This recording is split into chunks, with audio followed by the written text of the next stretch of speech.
กรที่เคยมีรายได้ทำการเกษตรแล้วมีรายได้นะบางปีเพิ่นก็ทำบุญทำกุศลอย่างกันนักนะแต่ปีนี้นี่ศรัทธาจะหันว่าผลผลิตทางการเกษตรนี้แย่เอามากๆเลยเนาะบอกว่าเป็นบะม่วงลำไยหรือว่าแม้กระทั่งทุเรียนเนี่ยสินค้าที่ส้มเนี่ยราคาลูดหมดราคาตกราคาต่ำหมดจึงทำให้พี่น้องชาวบ้านได้รับความลำบากในการประกอบอาชีพนะในเรื่องของผลผลิตในศรัทธาญาติโยมอีพ่ออีแม่ทั้งหลาย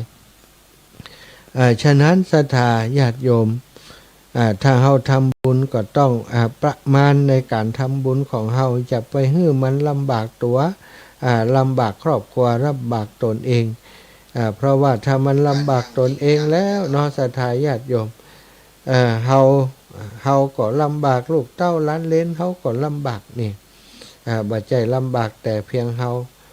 าก็พลอยลำบากโดยเฮาไปหมดเนาะก็ต้องก่อยทำไปก่อยสั่งสมบุญไปบ่ต้องหีบฮ้อนเนาะอันว่าบุญนะมันทำได้ตลอดนะบ่ใจว่าแค่ช่วงออกพรรษานี่ตีไหนเนาะกฐินนี่มันช่วงออกพรรษาแต่ว่าการทุนคำคุณงามความดีผ้าป่าก็ดีอายังก็ดีมีเรื่อยๆงานที่เราจะทำก็แบ่งกันจัดสรรปันส่วนให้ดีจะให้ไปลำบากเนาะบางเพราะเหตุที่คนไทยส่วนใหญ่นะศรัทธายังอยากจนอยู่นี่เองเฮาทั้งหลายก็ควรจะวงการศาสนานี่แล้วก็วัดวาอารามต่างๆก็ต้องลดเรื่องของการที่ทำอย่างที่ฟุ่มเฟือยลงไปในการทำบุญกฐินก็เหมือนกันศรัทธาญาติโยมถ้ากฐินจริงๆนั้นมันก็บักกี่ตังนะบักกี่หมื่นบักถึงหมื่นเฉพาะผ้ากฐินแล้วก็สำรับสำรองต่างๆที่จะเอาไปถวายคือครูบาอาจารย์แต่คนสมัยนี้มักจะเน้นมักจะอวดกันเรื่องว่ากฐินเฮานี่ได้ตังเท่าใดบ่ได้นับถึงอานิสงส์หรือว่าพระคุณเจ้าครูบาอาจารย์ได้รับผ้ากฐินแล้วเปิ่นได้ครองผ้ากฐินโอ้ยมีความสุขจังเลยบักเกิดอย่างอันนะแสดงบารมีกันกฐินของเฮาต้องล้านขึ้นได้บางคนมีบารมีนักก็10 ล้านขึ้นจัดงานฉลองสมโภชองค์กฐินนี่ก็ต้องมีดนตรีคณะใหญ่ๆวงใหญ่ๆมาแสดงอึกกระทึกคึกโครมนะเพื่อจะแสดงถึงบารมีของตัวเองศรัทธาอีพ่ออีแม่ตั้งหลายกฐินอย่างนี้กฐินเพิ่นว่าเป็นกฐินบูดกฐินเน่าเนาะอย่างติดเล่าไปติดเทวดาจะไปอนุโมทนาบุญโดยไปเจอกฐินเปิ่นบุบวัวบุบควายข้างว่าข้าควายเลี้ยงกันยังกันเลิกบัดท่าเป็นกฐินบูดนะหนีไปเหียไปรอแหมเปิ่นทำกฐินแหมอาจจะไปอนุโมทนาเปิ่นเปิ่นกินเหล้าเมายาสนุกสนานคลื่นเพลงมีการเต้นการล้ำต่างๆกินเหล้ากันเป็นกฐินเน่าแหมบ่ได้บุญสักกับแล้วกว่าจะเจอกฐินบริสุทธิ์ก็ใช้เวลาเมินนานได้เจอกฐินบริสุทธิ์คือกฐินที่บ่ฆ่าสัตว์บ่กินเหล้าเมายาบ่เลี้ยงดูกันเกินเหตุเกินไปเปิ้นมาให้มาหอมก็เท่าเลี้ยงดูเข้าป่าอาหารขนมเส้นก้าไอยังก้าก็พอแต่ส่วนใหญ่เนี่ยมันจะมีไออย่างมาตั้งโต๊ะศรัทธามีโซดาพร้อมมีบางที่ก็มีเหล้ามีเบียร์เนาะเอาไปเลี้ยงกันฉลองกันเนี่ยเหล้าเบียร์ขวดเต่าใดศรัทธาญาติโยมกินแล้วก็เมากันนะเมาแล้วก็ตีหัวกันก็มีฮือฟังฮือได้ยินอยู่เป็นประจำถ้าเป็นอย่างนี้เนี่ยเป็นว่าเป็นกฐินบูดกฐินเน่ากฐินที่บัดได้บุญได้กุศลอย่างนักถึงเราจะได้ตังไปถวายวัดวาอารามนักก็ตามแต่เป็นตังที่ได้มาแล้วทำให้เรามีความทุกข์นะสัตว์กฐินในยุคสมัยนี้ควรจะมีการเปลี่ยนแปลงบัดต้องไปโชว์ ต้องไปอวดอย่างกันนักมีกฐินก็มีบางเตื่อบางทีก็โชว์กันอวดกันได้ลักล้านต่ออันต่ออีเนาะบางเตื่อมันก็เป็นดาบสองคมเหมือนกันนะศรัทธาญาติโยมคนนั้นโชว์ว่าได้นักต่อนั้นต่อนี้นะบ้านอื่นวัดอื่นก็อยากจะเอาแบบพ่องเกิดเป็นค่านิยมตีบัตถูกต้องขึ้นมาทำให้กฐินเป็นเรื่องของเงินเอาเงินเป็นใหญ่เอาเงินเป็นใหญ่เอาผ้าเป็นใหญ่เตอะเนาะหอมกันต่อได้ก็บอกพอดีพองามบ่ฮื้อมันเดือดร้อนถึงตัวเองแล้วก็ผู้อื่นผู้เป็นเจ้าภาพก็เช่นเดียวกันถ้าเข้าใจบุญอย่างนี้นะเฮาก็ทำบุญเต่าพอดีพอได้มีผ้าไปถวายครูบาอาจารย์นะนิมนต์เปิ่นมากี่รูปกี่องค์ได้มีปัจจัยไปถวายให้เปิ่นได้พัฒนาวัดวาอารามก็เพียงพอแล้วเนาะถ้าเฮาบ่ช่วยกันอย่างนี้ศรัทธามีแต่ความฟุ่มเฟือยในการประกอบพิธีกรรมต่างๆเฉลิมฉลองกันจนเป็นเหตุให้เป็นหนี้เป็นสินบางวัดบางวาศรัทธาจัดงานฉลองสมโภชนู่นอันนี้เนาะกฐินกฐินเปิ้นมาความจริงเจ้าภาพเปิ้นก็บ่เท่าได้แต่ว่าตังวัดวาอารามนี่จัดงานเสียใหญ่โตเนาะเอาวงดนตรีมาเอาอาหารมาเลี้ยงมาดูอย่างต่างๆนี่ก็กะว่าจะได้ตังกฐิน4-5 ล้านเอาไปเอามาได้ตังบัดถึงแสนเอาล่ะเนี่ยอย่างใดบัดเดี๋ยวนี้ติดกานักดนตรีก็ไปกู้เปิ่นมากาดนตรีกาเวทีกาตีเลี้ยงดูมาโต๊ะจีนโต๊ะเจิญนี่ก็ไปเหมาเปิ่นมาอย่างใดเจ้าภาพกฐินก็ว่าเจ้าบ่ฮู้ตัวอันนี้ครูบาเนี่ยคนเดียวนี่กรรมการเนี่ยคนเดียวรับผิดชอบกันเองแต่กลายเป็นกฐินที่ทำให้ตัวเองเดือดร้อนนะอย่างนี้ก็คงบัดใจการดีเนาะศรัทธาทำหมอกพอดีพองามบ่ต้องคิดว่ามันจะต้องได้นักได้หนาหยังแล้วก็การทำบุญได้รับซองมาก็ใส่ตามกำลังของเฮานี่กำลังทรัพย์ที่เฮามีกำลังที่เฮาหาได้นะเบี้ยยังชีพเปิ่นฮื้อถ้า60 ไป600ศรัทธาต้องได้ชัก6 ซองก็จบว่าไม่ต้องกินอย่างกันนะเนาะบอกศรัทธาญาติโยมฮื้อผ่อนในเรื่องของหมู่นี้เนาะได้ยินครูบาอาจารย์เปิ่นประกาศอะไรอย่างก็มาจำเป็นจะต้องทำตามคนอื่นช่วงนี้ระยะหลังมานี่อาตมาบอกค่อยประกาศตัวเลขที่ศรัทธาเปิ่นหอมมาเพราะว่าครูบาอาจารย์เปิ่นก็ได้บอกกันต่อกันมาว่ามันเป็นดาบสองคมเหมือนกันเนาะบางทีเขาประกาศไปมันเป็นการเลี้ยนแบบคนนั้นคนนี้ก็อยากจะหอมอย่างแม่คนนี้นะและอีกอย่างหนึ่งมันก็ถูกมองจากคนอื่นว่าโอ้หมอนี้ก็ระดมทุนเอาตังไปติ๊กนี่นะมันก็กลายเป็นสิ่งที่เป็นประเด็นเป็นปัญหาเนาะเป็นประเด็นเป็นปัญหาให้คนอื่นมาโจมตีนะจริงๆแล้ว ประกาศก็ดีประกาศก็ดีมันบ่ได้มีผลอย่างนักกับคนที่เปิ่นทำบุญสถาคนที่ทำบุญเปิ่นได้บุญของเปิ่นอยู่แล้วประกาศก็ดีเปิ่นก็ได้บุญของเปิ่นอย่างนั้นแต่บางคนก็อย่างว่านะเนาะทำบุญทำประกาศนี่ก็โคตรก็เกลียดกันก็มีนะหมู่เฮาเจ้าขาทั้งหลายก็บ่ต้องโคตรต้องเกลียดกันเนอะศรัทธาญาติโยมที่เป็นแฟนคลับหรือว่าติดตามรายการของอาตมาก็ฝากไว้อีกเรื่องหนึ่งก็เหมือนกันบางเทื่อไปที่หันที่นี่บ่ได้พบปะกันบ่ได้ทักทายกันบ่ได้จับมือจับแขนบ่ได้แงนพอหน้าบ่ได้ปากถามอย่างเปิ้นว่านั่นนะจะไปโคดกันเนี่ยอาตมานี่บ่มีความตั้งใจที่จะเมินเฉยต่อผู้ใดทั้งนั้นบางครั้งบางทีคนนักหลายเฮาไปจ้องหน้าไปพอเปิ้นคนนั้นคนนี้เซาะพอคนนั้นคนนี้มันก็บ่งามแต่ว่าก็พอบ่ได้ตักได้ถามกันบางครั้งบางทีใจมันก็บ่ค่อยม่วนเหมือนกันนะตนต่อของอาตมาเองถ้ายิ่งปอมอีแม่ถือสาแหมว่าโอ้ไปหาเปิ้นแล้วเปิ้นบ่ตักบ่ถามอีกอย่างนี้ซ้ำให้เนาะก็กึดนักอยู่นะอย่างใดก็ตามก็ต้องขอสุมาอภัยถ้าหากว่ามาที่วัดบรรพตแล้วนะอาตมาบ่ได้ตักสกรรมนี่บ่ได้ตั้งใจก็เวลา ไม่หน้าไม่ติในงานก็บอกบัดได้ตักถั่วถึงทุกคนทุกท่านขอสู่มาอภัยกำเลยนะแต่บางคนก็มักจะมีถือนิดเนาะ น้อยใจมีน้อยใจมีงอนก็ต้องถ้างอนก็หายงอนแถมบัดนี้โคตรบัดนี้งอนกันนะศรัทธาญาติโยมอูไปอูมาเวลาต่อหือแล้ว42 นาทีแล้วขออนุญาตประชาสัมพันธ์งานที่จะไปพรุ่งนี้เนอะไผ่จะเดินทางไปด้วยกัน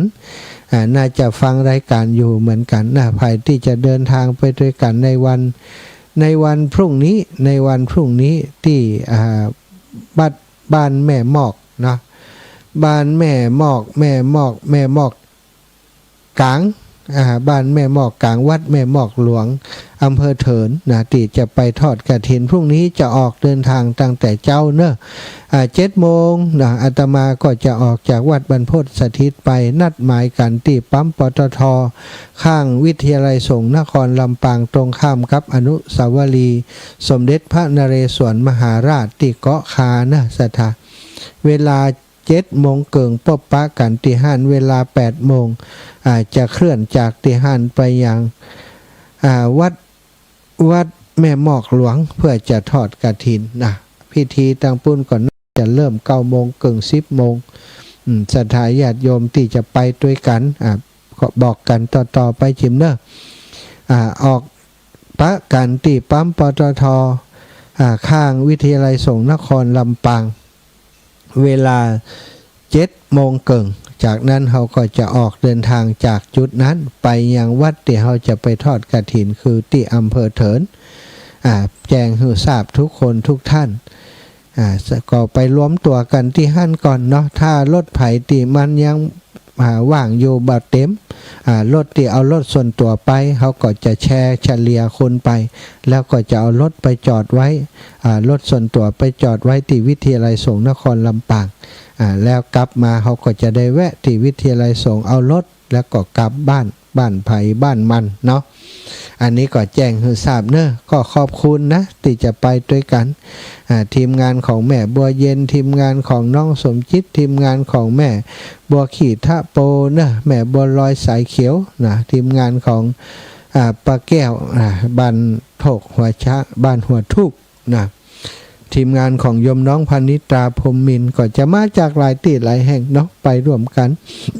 ขอบคุณทุกคนทุกท่านที่ได้ให้หอมมาที่ได้เดินทางไปด้วยกันก็ฝากปัจจัยให้หอมมาแล้วส่วนหนึ่งพรุ่งนี้ก็จะเอาไปปักต้นไปทอดถวายก็ปักต้นไปได้ทอดถวายได้เท่าใดก็จะได้แจ้งให้ทราบเนอะก็คงบ่ได้นักได้หลายศรัทธาบ่ได้เน้นเรื่องสตางค์อย่างที่บอกเพราะช่วงนี้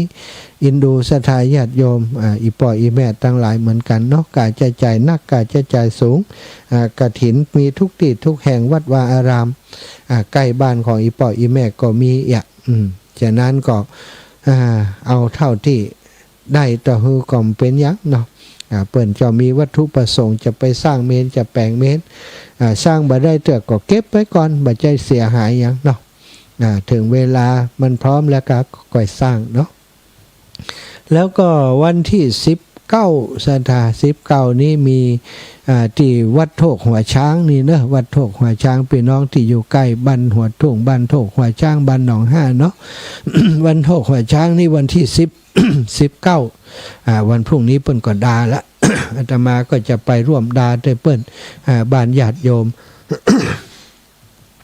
แล้ววันที่19เนาะตอนเจ้าก็จะไปร่วมท่านอาจารย์วรรณชัยชยานันโทเนื้อพุทธศรีคีรีที่ขุนแปะเนาะพุทธศรีคีรีวันที่19มีหลายที่18ก็เหมือนกันเนาะที่วัดปากตางเจริญที่1ของพระครูพิวัฒนวิกรมทอดตอนเจ้าเหมือนกัน19ก็ที่วัดพระธาตุดอยน้อยก็19เนาะพุทธศรีคีรี19วันที่20นี้ก็ถ้าจะว่างวันจันทร์วันที่20จะเดินทางไปเวียงป่าเป้าไปติดตั้งซุ้มติดตั้งอะไรอย่างคือกาหลวงปู่เนาะวันที่21นะวันที่21นี้วัดบรรลุกนะโยมแม่สวัสดิ์ได้แจ้งมาว่าเปิดวันที่21นะ22ก็จะได้ทำงานนะ23ก็จะไปที่วัด ห้วยแหนนะ24นี่ไหนหูจำได้25นี้25นี้วัดของแม่บัวเงินนะวัดทุ่งตอนวันที่25 26ไปวังชิ้นนะ27ม่อนจอมพอ28 29นะ28ดาที่วัดวังพร้าวเนาะ29นี้วัดวังพร้าวบ้านวัดแม่บ้านแม่ตุมมาบ้านน้องสมจิตเขาเนาะก็จะเป็นวันที่29วันที่1วันที่31เนี่ยวัดบรรพตสถิตของตัวเก่า ไปวุ่นละเนาะศรัทธา31แล้ววันที่2เนี่ยอาตมาจะเดินทางไปวัดบ้านห้วยบงเนาะที่ของโยมป้อเนตรป้อเนตรธรรมขันธ์อยู่ปุ้นห้วยบงพะเยาเนาะเปิ้นมีกฐินก็จะไปสมทบร่วมบุญด้วยเปิ้นวันที่1 2 3 4 5นี้ก็มีกฐินหลายที่หลายแห่งเหมือนกันเนอะที่วัดอินทขินมีวันที่23เนาะที่แม่แต่งของโยมน้องพนิตาพรหมมินทร์แล้วก็ดีเจเรียวกับท่านอาจารย์พระครูสมุวิทย์สุวัฒน์วรกิจโจเปิ้นได้กฐินโต๊ะค้างมาก็จะไปช่วยที่วัดอินทขินเนาะ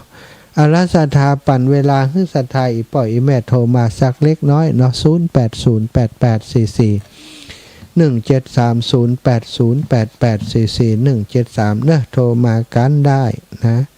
เบอร์นี้เบอร์เดียวมาสนทนามามาจาแสดง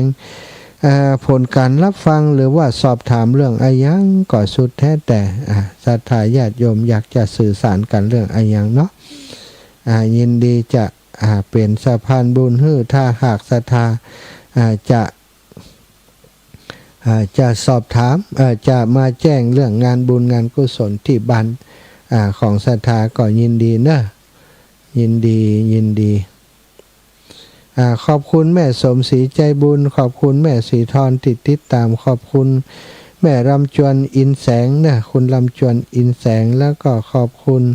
แม่ครูเกษณีท่าน้อยวัดพุทธศรีคิริกาเจ้าท่านอยู่อันนี้เอาภาพมาใส่เนอะแม่เนอะบ่ได้อยู่บนอีแม่หันรูปวัดพุทธศรีคิรีไปวันที่19บุญแม่เจริญปอนแม่เพน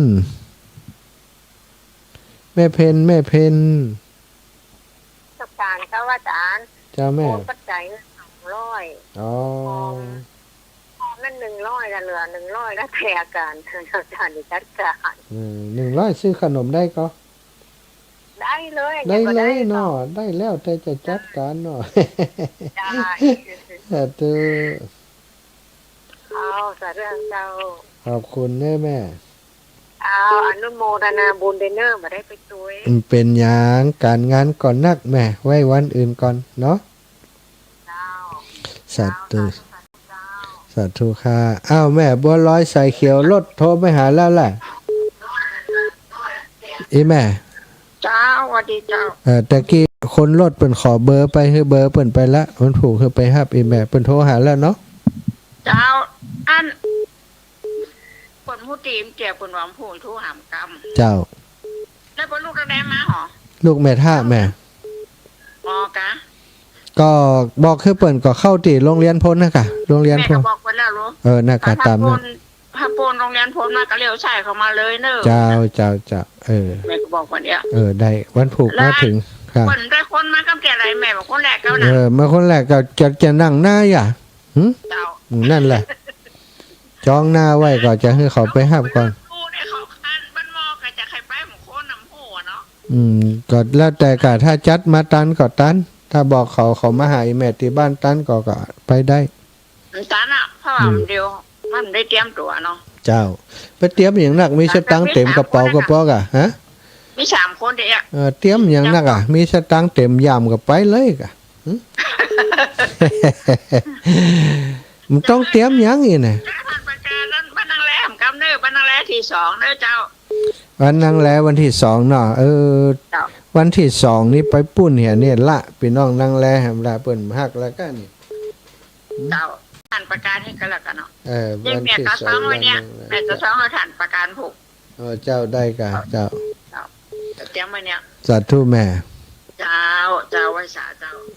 บุญหักษาแม่บัวลอยสายเขียวแม่นวลยอดคำปันเทพเสด็จยายพรพยายามติดต่อมาหลวงตาคิดติดต่อมาก็ไม่ได้รับสายเอาใหม่มาโทรมาใหม่ตอนนี้ว่างแล้ว0808844173หลวงตามาแล้วท่านอาจารย์ถวายความเคารพครับวันนี้มาหานัดมาที่มาหาอะไรนะฮะมาก่อนอาจารย์เนี่ยประมาณทุ่มเหรอใครก่อนทุ่ม6 โมง6 โมงเหรอมาหาอะไรนะมาหาอะไร เรียนอยู่ทางอาจารย์ด้วยอยู่นี่เหรออยู่ลำปางเหรอไม่ใช่ครับผมนึกไม่ออกเป็นมหาเหมือนกันเอาเหรอมหาอะไรก็ลืมไปไม่เป็นเก่าแล้วอาจารย์จ้าไม่เหมือนเก่าแล้วอะมันด้านทักด้าไปถึงหลังแล้วไม่เป็น78อาจารย์จ้าตุลา31เดือน78จ้าเพราะว่ามันเป็นเดือนตุลาแต่ข้างบนนี้ไม่ได้เลยไม่ได้บนที่31สาธุครับทุลุงครับเจริญปอนโอ้แม่สุกแก้วพังวางใส่อย่างเนี่ยกำลังฮับนะแม่สุกแก้วสอนศรีนุสรศิลพรศรีเตี้ยกำลังฮับใส่วางไปเห็นเนี่ยแม่สุกแก้วนี่หายไปเมินห้วยตองซักนี่ดีอยู่ก่อฮะเอายายพรอย่ามาโฆษณาเรื่องหยังว่ามาโฆษณาcũng như cái chơi bên cái chuyện nhẹ cái chuyện quá xịa cái phăng này cái chơi bên ba hồ vào cái gì tháng 5rồi rồi cái cậu điên xì bỏ điên 5ไปมีhết thao tháng 4thao tháng 4thao tháng 5เห็นไหมthao tháng 4ที่ห้องอันเนี่ยสัตว์เอาว่ากันไปเนาะใจเฮาเดี๋ยวได้ฟังเป็นเทศน์น่ากรรมได้ฟังยังโทรแล้วว่ะสาธุวันนี้โทรส่งท้ายแหละแม่สุกแก้วสอนศรีนุสรศิลพรศรีเตี้ยตันอยู่เนอะ1954อยู่เนาะศรัทธาไผจะไปแอวด้วยกันไปแอววัดพุทธศรีคีรีเนอะไผจะไปตัวพ่องวันที่19พรุ่งนี้คงจำตันแล้ว ถ้าไผเอารถส่วนตัวไปกดตันอยู่เนาะศรัทธาญาติโยมสายงานของโยมแม่สมจิตใจเย็นนะก็ได้ร่วมบุญมาแล้วนะหายหอมมาเรียบร้อยอนุโมทนาบุญขอบคุณแม่สมจิตใจเย็นและคณะนะมีแหมก่อสายมีแหมก่อวัดร่วมทำบุญทอดกฐินวัดโถกหัวช้างวัดโถกหัวช้างวันที่19เดือนตุลาวัดโถกหัวช้างทอดกฐิน13 นาฬิกาเนาะตอนบ่ายศรัทธาญาติโยมก็ไปร่วมกันนะเป็นกฐินสามัคคีโยมแม่เรนูชัยวงศ์กับใบสาเจ้าท่านมหาบ้านนี้แม่วันใดบ้านเจ้าวันที่2 พฤศจิกาเจ้า2 พฤศจิกาวัดอย่างก็วัดบ้านร้องดอนใจให้กับเจ้าวัดบ้านร้องดอนใจสารปีเนอร์ไผอยู่ใกล้ไปเป็นกำลังใจไปทำบุญโดยการบ้านอีแม่เนอร์ขออนุโมทนาบุญตัวนะเจ้าวันพรุ่งนี้นะเจ้าอีแม่อีปอสบายดีเจ้าจะไม่ได้โทรบ่ได้อีปอสบายดีเนาะแม่เนาะ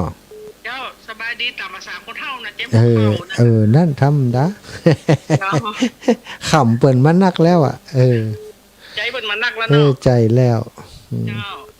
สัตว์เจ้าแม่ขอบคุณหลายๆเจ้าครับแม่สาเจ้าเจริญพรแม่ติ๊บกาฟังไว้สาเจ้าไปก่อไปด้วยก่อ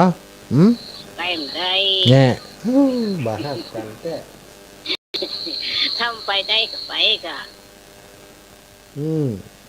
อนุโมทนาด้วยเด้อที่ไปทำกฐินน่ะเจ้าใดกะ อนุโมทนาทุกตีตีไปมันได้ เจ้าแม่ ใจใครไปหมดกุฏิ เจ้า แต่มันไปไม่ไล่เนาะ เจ้า อ่ะสาธุขอบคุณหลาย เจ้า ๆอ้าวไปดอยสะเก็ดแม่นวลยอดคำปันไม่ยาก เจ้าไว้สาวเจ้า ใจ ใกล้ แม่ อยู่ใกล้จะไปโตยหมอดอดไปทางไกล มาแล้ว มาอยู่ไกลเลยก็ได้ คนไกลนะเนาะ ขออนุโมทนาบุญด้วยเนอร์วันผูกไปสอดกระถินนะ เจ้าแม่ เจ้าถ้าแม่อยู่ใกล้นะแม่จะไปโตย เจ้าแม่ เจ้าแม่ส่งใจไปเนอร์ เอาหัวใจมาเนาะสาธุเจ้า เจ้าไว้สาวเจ้า แม่สุขแก้วสอนศรีนุสอนศรีลาพรศรีเตี้ยทำตันแล้วอีแม่หมดเวลาแล้วเนาะมาเป็นยังไม่ทันก็ไว้โอกาสข้างหน้าเนาะขอบคุณศรัทธาสาธุชนทุกคนทุกท่านที่ติดตามรับฟังรายการสารธรรมยามค่ำในวันนี้ ขอความสุขความสัสดีจงมีแก่ศรัทธาสาธุชนทุกคนทุกท่านเนอะจัตตารโอธรรมาวาทันติอายุวันโนสุขังพระลา